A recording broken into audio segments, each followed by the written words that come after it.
Good morning mga master. Meron tayong ginagawa dito ang Suzuki Celerio.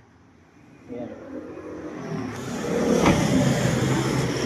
Magpapalit tayo ng transmission oil at saka fluid. Ayan yung fluid niya, oh. Yung itim, sobrang itim na, oh. Tinanggal na natin yung kanyang filter. Ayan. Sobrang dumi na. Ayan. At ito yung kanyang oil pan. Ayan. Tinanong natin si Kuya kung may problema yung shifting ng kanyang transmission. Sabi niya wala naman daw problema sa shifting. Okay naman daw lahat. Ang shifting ng kanyang transmission wala naman daw problema. Sabi ko, sige palitan natin ang transmission, ang filter at saka fluid. Tsaka dito naman sa kanyang oil pan wala namang makita na ribaba, oh. Marumi lang talaga yung langis niya.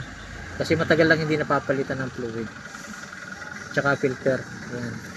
At saka pala ito may filter na din siyang binili. Ayan, oh. Ayan yung filter niya na binili, oh. Ayan. May gasket na. Saka replacement nga lang pero pwede na to. Isa naman doon sa napakadumi ng kanyang filter. Kaya ayan, ito ipapalit natin.